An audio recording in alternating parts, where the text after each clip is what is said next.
My name is Ebonluwa Sesu. Today, Vanguard is commemorating the UN Women 16 Days Activism on gender-based violence. And today, we are engaging stakeholders who have vast knowledge on the theme. Vanguard theme is policy intervention into gender-based violence and the rule of law. And with me in the studio, I have Bella Ahagba, the founder of Bella Foundation Child and Maternal Care. She is also a fellow of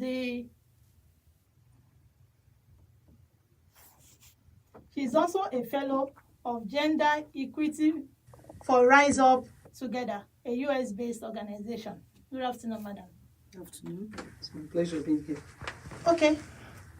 I know you have been doing a lot when it comes to gender-based violence. Can you please share your experience with us?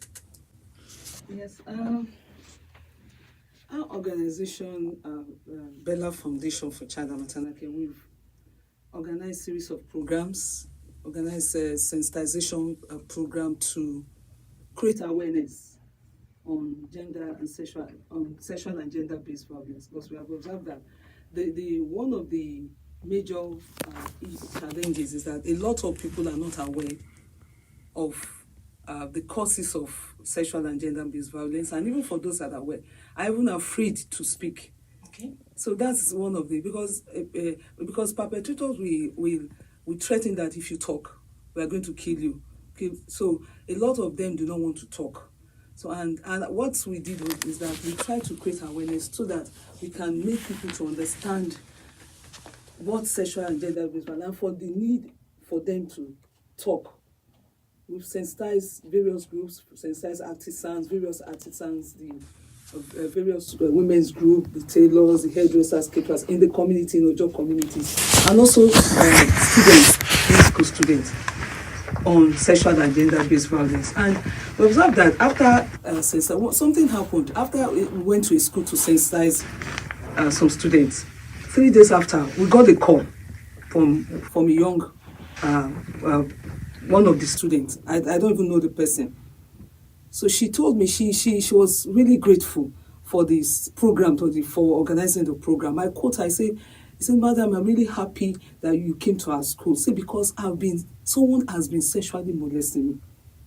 Now, because we taught them some skills on how they can protect themselves and how they can defend themselves when anybody is trying to molest them in any form.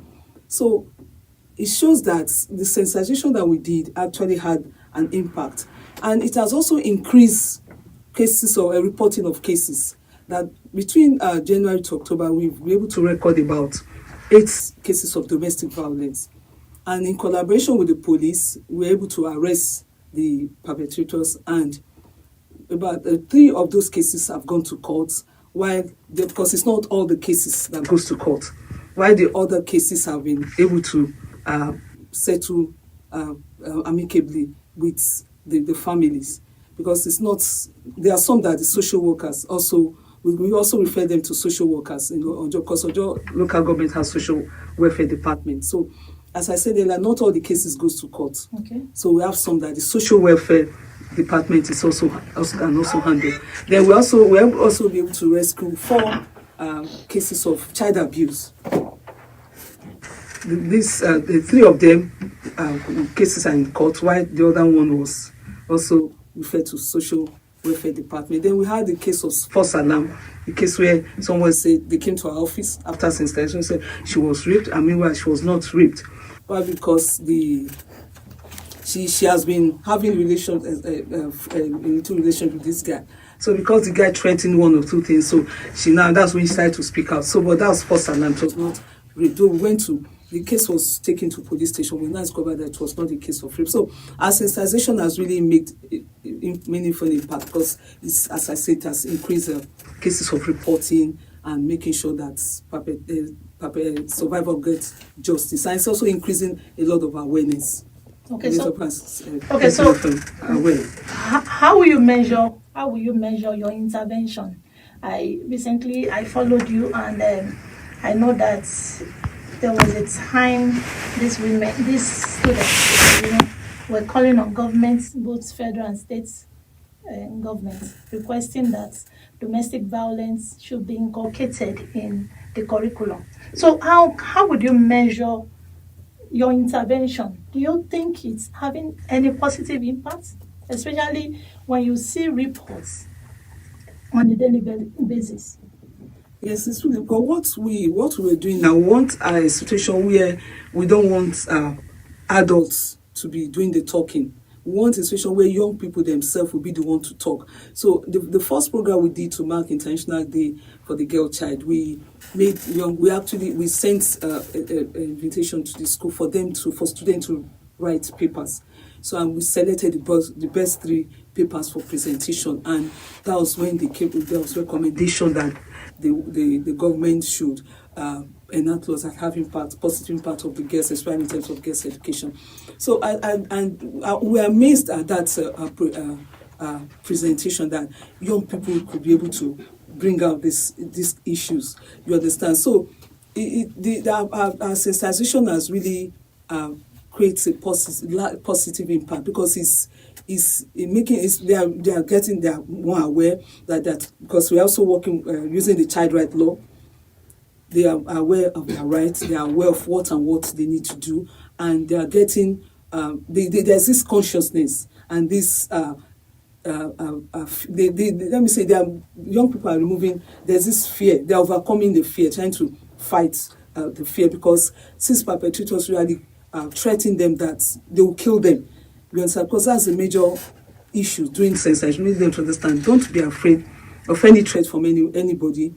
Once you are observing, or somebody is trying to molest you or trying to touch any of your private, your breast or any part of your body, please speak out. And it's really increasing. It's really making a positive impact, because, as I said, it has increased cases of reporting of cases, and also reducing cases of violence is reducing, even in Ojo community, unlike last year, because we started from January. The awareness and sensitization started again. So it has really reduced.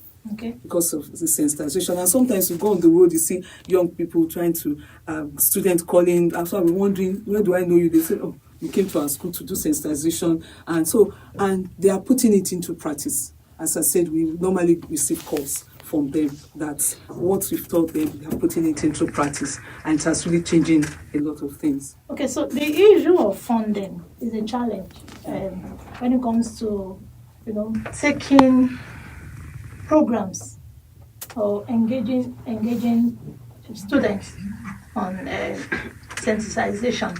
So, can you tell us some of those challenges and how you are able to overcome the issue of funding, or you are still battling the issue of funding? Yes, I think you have touched my sensitive part in terms of this issue of funding, because funding is actually a big problem. But even when the funding is not coming, we are not folding our hands. So what we do is to leverage on partnership. We are leveraging on partnership. We are even partnered with the Vanguard newspaper. We are with the organization, and we have covered our program several times. And we also some other organizations, local and international organizations, like Bella Foundation for Child and Maternity is a member of Girls Not Bride. Girls Not Bride is a global partnership to end child marriage. They're based in the UK. We've not gotten funding, but we are get technical support. So we are leveraging, like the last program we did, we have a lot of partners in our program banners, because we understand the strength of working with partners, even if they've not started giving us funding, but bringing them together shows that there's power when you work in terms of work with people. So the issue of funding, we actually wanted to scale up our projects to other areas and other communities, because we still have communities who need our services, who want to get information and want to be aware of what we're doing. So, but because of we are limited with funding, so and that's why we actually also want to use this opportunity to call on partners to donors that can come to our aid in terms of support. We need support to scale up our program. I want to print a lot of materials on sexual and gender-based violence. We printed some before, and we also want to print more. And all this need money, so we actually need funding to be able to scale up our activities, especially in the next coming year, because we want to take the project to another level. And as I said, we apart from being working with other partners, we also seen how we can bind into the school activities. Like the school we went last to organize a program the 25th of November, we discussed with the principal on how, because we understand that they have a counseling program. So we want to see how do we bind to that counseling program, because we have a lot of work to do in terms of sexual and gender-based violence for young people. Because if any school you go and sensitize young people, when you are talking about how the courses and there's a stage you get to see that their countenance begin to change. Then we observe that yes, a lot of them have a lot of things to say, but because there's no opportunity for them to say it, and so we want to leverage, we want to bind into the activities of these schools and see how we can take SGBV in the school program to another level in the coming year, and we need funding to do all these things. Okay, so let's wrap up now. I will ask you this last question, and that is based on follow-up. Sensitization program, it's not going to be complete without follow-up. So how are you bringing up the follow-up mechanism to be able to record success of your program? Yes, something I forgot to say earlier. Bella Foundation is implementing a project on child marriage in Ojo LG, and we have a club. We have club in 3 secondary schools, the Too Young to Marry Initiative Club. So the objective of the club is to be able to make sure that we continue to organize programs on sexual and gender-based violence as well as child marriage in this school. So we are using that platform to work with these schools and do follow-up, because we have students who are executive members of this club, and they hold their meetings and we go to supervise them. So we are using that platform to monitor and to continue what we're doing in these schools on the issue of sexual and gender-based violence. So for the next year, we also want to scale up to additional schools. Okay. Additional schools are looking at about 10 schools, and also develop a program that can be able to fit into their curriculum, as well as advocating to government, because in the last program for November 2015, to the program that we organized to mark International Day for the Elimination of Violence Against Women, when we were calling for the inclusion of SGBV into school curriculum. That's also another area we are looking at, see how we can be able to get funding, train teachers so that they can be able to step down this into their school. Of course, it has to do with both advocacy. Advocacy is a really big advocacy project that needs funding. Okay. Yes. Okay, thank you very much, madam. It's a pleasure having you here in our studio today. So thank you, everyone, and we'll call it a day today, and we implore you to join us next time. Thank you so much.